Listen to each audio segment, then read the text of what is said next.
Welcome everyone to our channel learn for জ্ঞান। So class 12 তোমাদের step by step সমস্ত রকমের হেল্প আমরা করে চলেছি তোমাদের জাস্ট বেটার রেজাল্ট করার জন্য। ইংলিশে বেটার রেজাল্ট করতে আমাদের সমস্ত রকমভাবে কিন্তু সাহায্য করে চলেছি এবং চলবো ইন ফিউচারে। তো সেই কারণে অবশ্যই তোমাদের বলবো সম্পূর্ণ ক্লাসটা দেখো, প্রচুর পরিমাণে বন্ধুদের মধ্যে শেয়ার করো। আর তোমাদের কাছে একটা রিকোয়েস্ট, যারা লাইক করছো না অবশ্যই লাইক করো। আর লাইক করার পরে দেখবে একটা হাইপ বলে অপশন আসছে, তোমরা সেই হাইপে টাচ করে অবশ্যই হাইপটাকে বাড়িয়ে দাও যাতে সকলের কাছে ক্লাসটা পৌঁছতে পারে। হাইপে টাচ করা মানে, হাইপ প্রোভাইড করা মানে আমাদের যে ক্লাসটা যত সংখ্যক স্টুডেন্ট পৌঁছচ্ছে তার থেকে আরও বেশি সংখ্যক স্টুডেন্ট সেগুলো পৌঁছবে। তো অবশ্যই তোমরা যারা ক্লাসটা থেকে হেল্প পাচ্ছ তোমরা জাস্ট এটুকু তোমাদের রিকোয়েস্ট। আর ক্লাস দেখছে অনেক স্টুডেন্ট ক্লাস দেখছো, অথচ লাইকের জায়গায় কমেন্টের জায়গায় কিন্তু সংখ্যাটা খুবই কম। তো অবশ্যই তোমরা লাইক কমেন্ট করো, শেয়ার করতে থাকো, আর ক্লাসগুলো দেখতে থাকো। কেমন লাগছে অবশ্যই কমেন্ট করে জানাবে, আর ভালো লাগলে তো অবশ্যই এটা তোমাদের করা উচিত। ওকে, আর আমাদের হোয়াটসঅ্যাপ এবং টেলিগ্রাম গ্রুপ রয়েছে, চাইলে সেখানে যুক্ত হতে পারো। আর দেখতে পাচ্ছ অন স্ক্রিনে আমাদের সাজেস্টিভ নোটস বা সাজেশন বলতে পারো, এগুলো চাইলে তোমরা যে অন স্ক্রিন হোয়াটসঅ্যাপ নাম্বার দেখতে পাচ্ছ এই নাম্বারে কল করে তোমরা কিন্তু সেটা কালেক্ট করে দিতে পারো। সো কোনো টাইম ওয়েস্ট নয়, চলো সম্পূর্ণ ক্লাস 12 তোমাদের আরো একটি নতুন ক্লাসে আরেকটি সলিউশন এবিটি এর সলিউশনে তোমাদের অবশ্যই সকলকে ওয়েলকাম। তো অবশ্যই তোমরা প্রচুর শেয়ার করছো আমি দেখতে পাচ্ছি, তো অবশ্যই সেইভাবে শেয়ার করতে থাকো। আর অবশ্যই লাইক করার পরে হাইপটা করতে কিন্তু ভুলবে না। হাইপ করলে আমাদের ক্লাসে রিচ অনেকটা বেড়ে যায়, তো অবশ্যই তোমরা হাইপ করতে ভুলবে না কেউ, এবং সকলের কাছে ক্লাসটা পৌঁছে যেতে অবশ্যই সাহায্য করবে। আজকের আমাদের পেজ নাম্বার মোস্ট প্রবলি 85, তো অবশ্যই তোমরা পেজ নাম্বারটা সেটা বের করে নাও এবং দেখতে থাকো, সলিউশন থাকো। আর যাদের হয়ে গেছে একবার চেক করে নাও, আর যারা বই কেননি জাস্ট ক্লাসটা দেখতে থাকো, যখন বই হাতে পেয়ে যাবে টেস্ট পেপার তারপরে মার্ক করে নেবে। First question, what is the main reason the narrator stop Deoli? অর্থাৎ দেউলি স্টেশনে থামার প্রধান কারণ কি ছিল ন্যারেটরের? অ্যাকচুয়ালি কারণটা কি? দেখো এখানে কিন্তু বলছে না যে ন্যারেটর সেখানে সেই শহরে কেন থাকতে চেয়েছিল, বা এখানে কিন্তু বলছে না যে সেই স্টেশন থেকে নেমে কি করবে, এটা কিন্তু বলছে না। জাস্ট ট্রেনটা সেই স্টেশনে বা সেই স্টেশনে ন্যারেটর থামার প্রধান কারণ কি অ্যাকচুয়ালি? তাহলে কারণ সেখানে ট্রেনটা সেখানে কি হতো? কারণ ট্রেনটা সেখানে কিছুক্ষণের জন্য হল্ট করতো, সেই কারণে। Next, how does the narrator feel about the girl he meets at Deoli? যে মেয়েটির সঙ্গে ন্যারেটর সাক্ষাৎ হয়েছিল দেউলিতে, সেই মেয়েটির সম্পর্কে ন্যারেটর কি বলেছে, তার অনুভূতি কেমন ছিল? তাহলে he is deeply fascinated by her, তিনি কিন্তু ভীষণভাবে তার দ্বারা ফ্যাসিনেটেড হয়েছিল।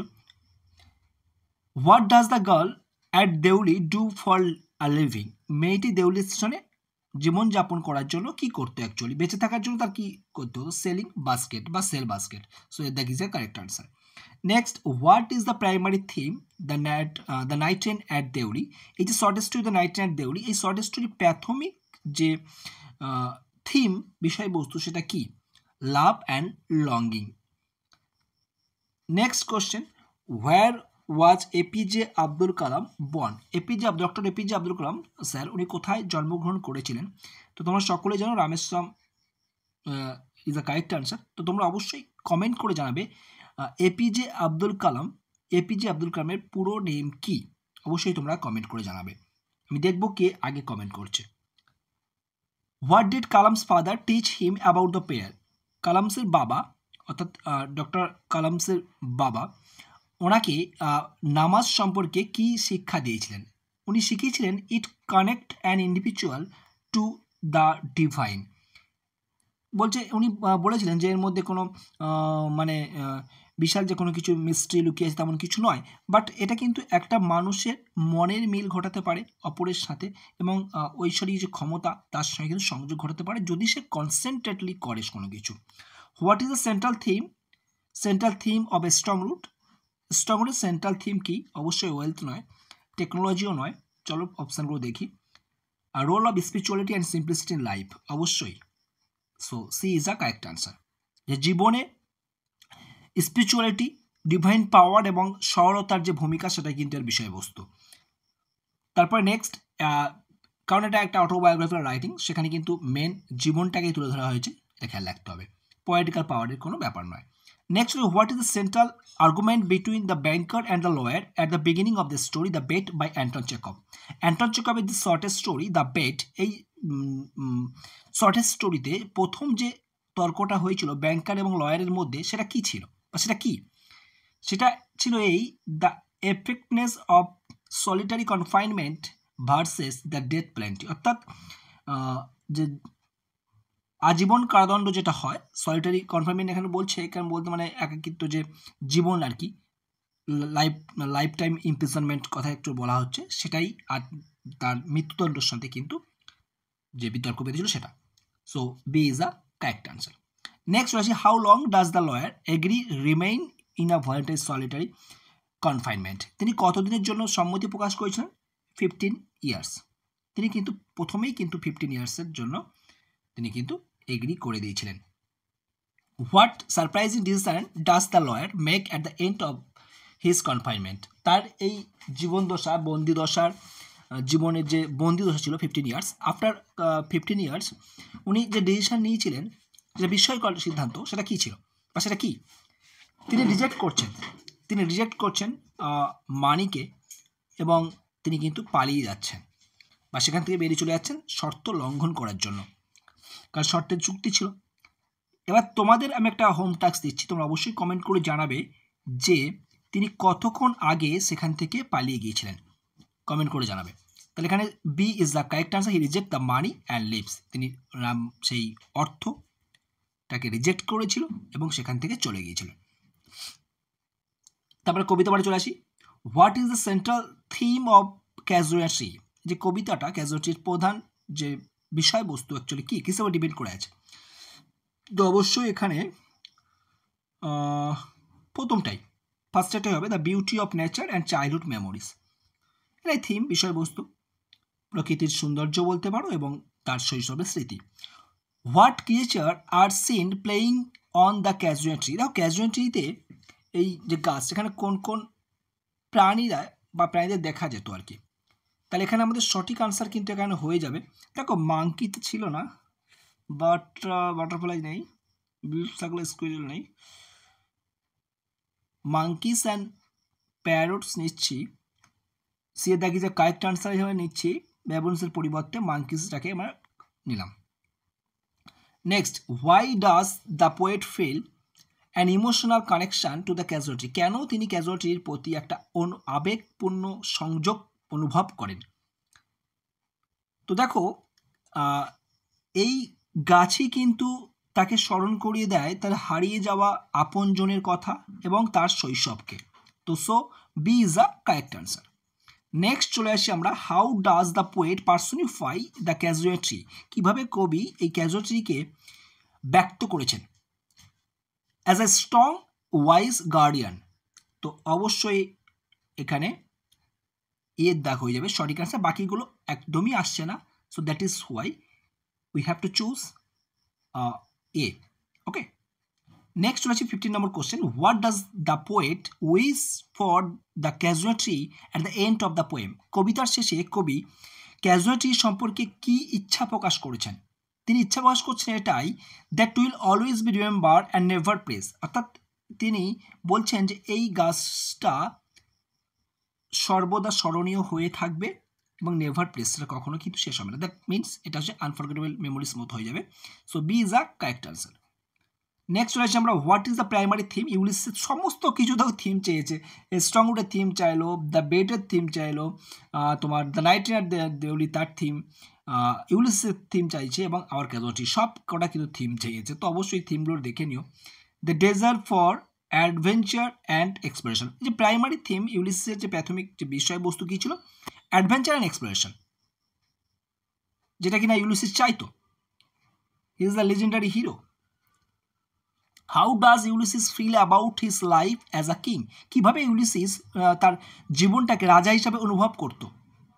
C find it is a dull and আনফুলফিলিং।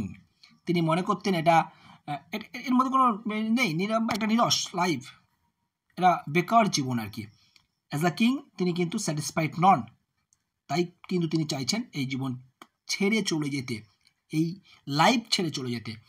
কোথায়? অ্যাডভেঞ্চারের জন্য, মানে মারা যাওয়ার কথা নয় কিন্তু। আচ্ছা, next, what does Ulysses encourage his man to do.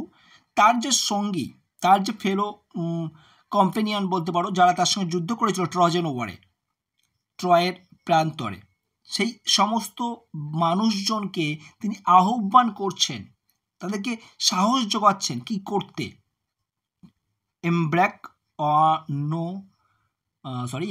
on final journey for exploration, যে সময় এখনো শেষ হয়নি, এখনো সময় রয়েছে নতুন কোনো কিছু এক্সপ্লোরেশন করার, ফাইনাল অভিযানের জন্য তারা কিন্তু বেরিয়ে যাবে সেই আহ্বান করছে। Okay, next 19 number question, who does Ulysses plan to leave his kingdom to? কার কাছে তার রাজত্ব ছেড়ে যেতে চায়? হিজ সন টেলেমেকাস, তার পুত্র টেলেমেকাসের কাছে। Next question, what does Ulysses mean when he say, সে যখন এই লাস্ট লাইন, কবিতা লাস্ট লাইন বলছে to strive, to seek, to find, not to yield, এই লাইনের মাধ্যমে তিনি কি বোঝাতে চাইছেন? তিনি বোঝাতে যাচ্ছেন এটাই, লাইফ মিনিংলেস নয়, it is better to say with in one comfort zone নয়, strongest people success in life no. তিনি এটাই বলছে, one should always pursue a new goal and challenge, একজন সর্বদা অনুসন্ধান বা জানবে নতুন লক্ষ্যে, নতুন প্রতিকূলতার বিরুদ্ধে কিন্তু শিখতে চেষ্টা করবে, বা কখনো সে হার স্বীকার করবে না বা অসুবিধা স্বীকার করবে না। সো এ হয়ে যাচ্ছে কিন্তু এখানে সঠিক আনসার। নেক্সট আর ড্রামা পার্টে চলে আসি আমরা। ফার্স্ট কোশ্চেন অনেক দেখতে, what is the central theme? আবার বলেছি সব পরে সেন্ট্রাল থিম চাচ্ছে, তো সেন্ট্রাল থিম কি? The power of nature and the human helplessness. আমরা দেখতে পেয়েছি এখানে কিভাবে সমুদ্র তার ডমিনেটিং পাওয়ার বা তার যে ফোর্স অ্যাপ্লাই করে একের পর এক সমস্ত মানুষগুলোকে, লাইফকে ছিনিয়ে নিয়েছে। তো the power of nature and the human helplessness এখানে কিন্তু আমরা থিম হিসাবে ধরে নিতে পারি সেন্ট্রাল থিম। ওকে, অনেক জায়গায় হয়তো এই সি এর দাগটা পাবে, the conflict between the traditional and modernity, but তোমাদের ক্ষেত্রে প্রয়োজন নেই, তোমরা এর দাগটাই নেবে, অত ডিপলি তোমাদের ভাবতে হবে না। Next, why is Maurya worried about his son Bartley? কেন তার সন্তান মরিয়া সন আর কি বাটলের সম্পর্কে মরিয়া উদ্বিগ্ন? কারণ তিনি সমুদ্রে যাচ্ছেন, he is going to sea despite dangerous condition, এই বিপদময় পরিস্থিতিতে সে সমুদ্রে যাচ্ছে, সেই কারণে কিন্তু তিনি কিন্তু উদ্বিগ্ন। What does the Maurya see in her vision that foreshadows Bartley's fate? Maurya তার মানে কি দেখেছিল আর কি, কি ভয়ভীতকর দৃশ্য সে দেখেছিল? সে দেখেছিল a horse crying a dead man, অর্থাৎ সে সামনে যাচ্ছিল, রেড মেয়ারে করে যাচ্ছিল বাটলের পিছনে গ্রে পনি ছিল, গ্রে পনির ওপরে তিনি দেখতে পাচ্ছিলেন মাইকেলের ডেড বডি, মাইকেলের গোস্ট দেখতে পাচ্ছিল। Okay, how does the Bartley die? কীভাবে বাটলার মারা গিয়েছিল? He drowned after falling into the sea, সে কিন্তু ঘোড়ার থেকে পড়ে গিয়েছিল, গ্রে পনি তাকে নক করেছিল এবং সে সমুদ্রে পড়েই দিয়ে মারা গিয়েছিল। What is the Maurya's final acceptance at the end of the play? নাটকের শেষে মরিয়া শেষ কি গ্রহণ করে নিয়েছিল? সে বিলিভ করেছিল no man can escape fate and the sea, সে বিশ্বাস করে নিয়েছিল যে কোনো মানুষই ভাগ্যের হাত থেকে এবং সমুদ্রের হাত থেকে বাঁচতে পারবে না, সবাইকে একদিন না একদিন চলে যেতে হবে এই পৃথিবী ছেড়ে। এই সমুদ্রে যদি যেহেতু তাদের ভিলেজটা ছিল সমস্ত ফিশিংম্যানদের ভিলেজ, তো তাদেরকে শিকার করতে গেলে সমুদ্রে যেতে হলে তাদের কিন্তু জীবন সমুদ্র কেড়ে নেবে। ওকে, তারপর আমরা চলে আসি, আশা করি এই বন্ধু বুঝতে পারলে সবাই। নেক্সট আমরা চলে আসি আবার গ্রামার পার্ট চলে আসলাম। গ্রামার এখানে ফার্স্ট অফ অল এখানে দেখতে পাচ্ছ দে থেকে এই পর্যন্ত রয়েছে, ভয়েসেস করতে বলেছে। দেখো এখানে উইল রয়েছে, যারা একদম কিছু পারো না তোমাদেরকে আমি বলছি উইল থাকলে উইল বি খোঁজো, সামান্য কিছু জানতে পারলেই হয়ে যাবে। এখানে উইল বি আছে, নেই। এখানে ওয়াচ আছে, উইল বি নেই, কাটা। এখানে হ্যাজ বিন আছে, কাটা। সো বি এর দাগ is the correct answer. The project will be completed. Okay, so B is the correct answer. এগুলো সহজ, এটা ট্রিক, সহজে মনে রাখবে। তারপরে C set I can solve this problem, এই আইটাকে সি, দিসটা দ্যাট হবে, তাহলে আর ক্যানটা কুট হবে। তাহলে খোঁজো আই সেড দ্যাটের পরে কোথায় সি কুট আছে আর দিসটা দ্যাট আছে। তাহলে সি কুট আর দিসটা দ্যাট, এখানে আই রয়েছে, আই কুট আছে, হবে না। এখানে সি সলভ এর কাছে হবে না। সো বি এর দাগ is the correct answer. Next চলে আসি identify the participle in the sentence having finish participle find out করতে বলেছে, তো দেখার দরকার নেই, সি এর দাগ ইজ দ্য কারেক্ট আনসার। তারপরে choose the best synthesis means এটা জয়েন ইন্টু সিম্পল হতে পারে, কমপ্লেক্স হতে পারে, কম্পাউন্ড হতে পারে, ডাজ নট ম্যাটার, যেটা খুশি হতে পারে, বাট সিঙ্গেল সেন্টেন্স হবে। ওকে, তাহলে he was tired, he went to bed early. তাহলে এখানে সিনথেসিস ইউজ করতে বলছে, বেস সিনথেসিস অর্থাৎ জয়েন করতে হবে। আমি বললাম সিঙ্গেল সেন্টেন্স হবে, সিম্পল নয় কিন্তু সিঙ্গেল, সেটা complex compound simple does not matter. তাহলে এখানে being tired he went to bed, correct, simple হয়েছে। He went to bed early because of tiredness, ঠিক আছে। এখানে বলছে ক্লান্ত হয়ে সে বিছানায় তাড়াতাড়ি ঘুমোতে গিয়েছিল, ওকে। তাহলে এখানে প্রথমটার সঙ্গে এটার সঙ্গে ঠিক আছে, সে ক্লান্ত ছিল এবং সে তাড়াতাড়ি ঘুমোতে গিয়েছিল, তাহলে প্রথমটা মানে আগেরটা মানে same.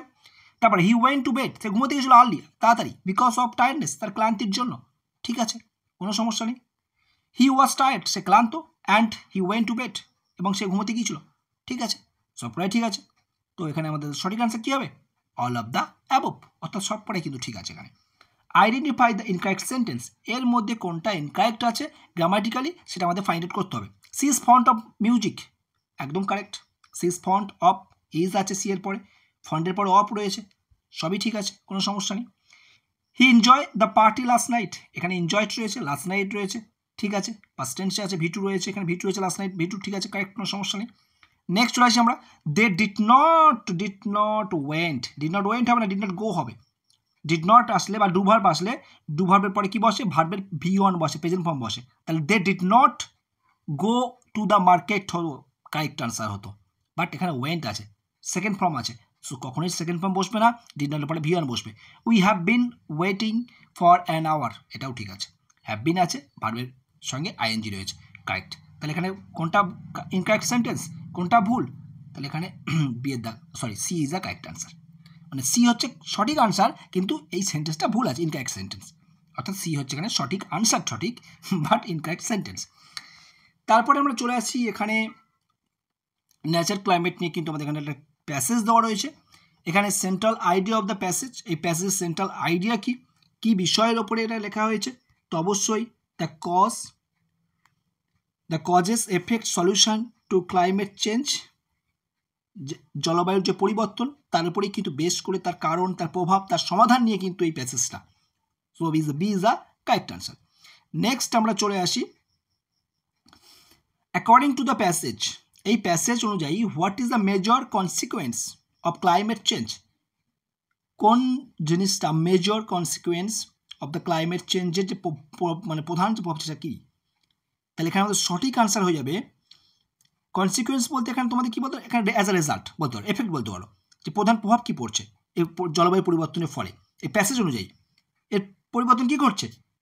Rising sea level due to the melting ice cap, অর্থাৎ যদি বরফ গলছে তার ফলে হচ্ছে তোমার সমুদ্রের যে জলের লেভেল সেটা কিন্তু বেড়ে যাচ্ছে। Which human activity is mention as contributor to the climate change, কোন হিউম্যান কার্যকলাপটাই এই ক্লাইমেট পরিবর্তনের ওপর প্রভাব ফেলছে? কোনটা? ডিফরেস্টেশন, বৃক্ষচ্ছেদন, অ্যান্ড বার্নিং ফসিল ফুয়েল, জীবাশ্ম জ্বালানির যে ব্যবহার সেইটার ফলে কিন্তু এগুলো হচ্ছে।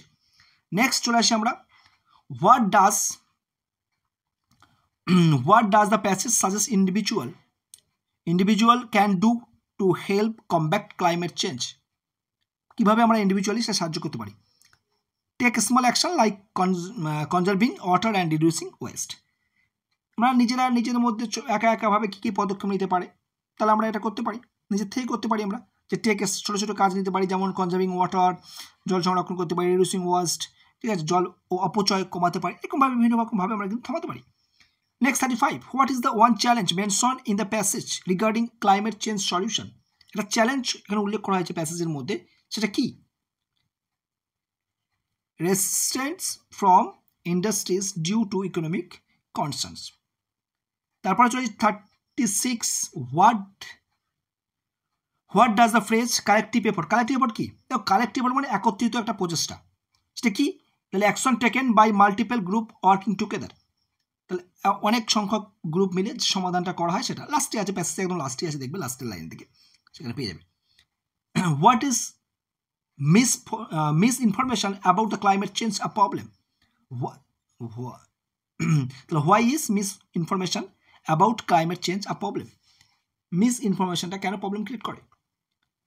It makes people skeptical about the need for action. Next চলে আসি, what is tone of the passage, এই প্যাসেজটার টোনস কেমন, মানে এটা কি করতে বলছে তোমাকে অ্যাকচুয়ালি, প্যাসেজটা প্রভাব কী পড়ছে? এনকারেজিং করছে, ইনফরমেটিভ, আমাদের সামনে আমাদেরকে কোনো কিছু আমাদের সাহস যোগাচ্ছে, আমাদের কোনো কিছু করতে আমাদেরকে উৎসাহিত করছে। That's all. Who is the most likely audience for the passage? এই প্যাসেজের অডিয়েন্স কারা? স্টুডেন্ট আছে, জেনারেল রিডার্স আছে, ইন্টারেস্টেড ইন ক্লাইমেট চেঞ্জ, ছাত্রছাত্রী এবং এই তারাই। নেক্সট চলে আছে লাস্ট যেটা রয়েছে, what is the best title for the passage? এই প্যাসেজের বেস্ট টাইটেল কি? সায়েন্স, সায়েন্স তো হবেই না। The role of wildlife in climate হবে না। Understanding climate change and how to fight it, তো অবশ্যই এটাই আমরা নেব, understanding climate change, how to fight it is the most appropriate. Okay, তো আশা করি তোমাদের হেল্প হয়েছে। অবশ্যই প্রচুর প্রচুর বন্ধু মনে শেয়ার করতে থাকো। দেখলে আশা করি বুঝতে পারছো কতটা হেল্পফুলি ক্লাসগুলো। তো সেই কারণে তোমাদের আমি বারবার বলছি, আমাদের হোয়াটসঅ্যাপ এবং টেলিগ্রাম যে গ্রুপ আছে সেখানে যুক্ত হয়ে যাও। আর আমাদের যে সাজেস্টিভ নোটস, যেটা পড়ে গেলে যার বাইরে থেকে কোনো কোশ্চেন আসবে না, এটাও গ্যারান্টি তোমায় দিতে পারি। অন স্ক্রিনে দেখতে পাচ্ছ, ঠিক সেমভাবে তোমরা পেয়ে যাবে, সকলের কাছে পৌঁছে যাবে। তোমরা অবশ্যই আমাদের হোয়াটসঅ্যাপ নাম্বারে কন্ট্যাক্ট করো এবং তোমাদের কী প্রসিডিওর সেটা বলে দেবো। সামান্য ন্যূনতম একটা অ্যামাউন্ট পে করে সেটা তোমাদের কালেক্ট করে নিতে হবে। তো অবশ্যই প্রচুর শেয়ার করো আর লাইক করার পরে হাইপ করতে কিন্তু ভুলবে না। ওকে, সো ভালো থেকো, বাই।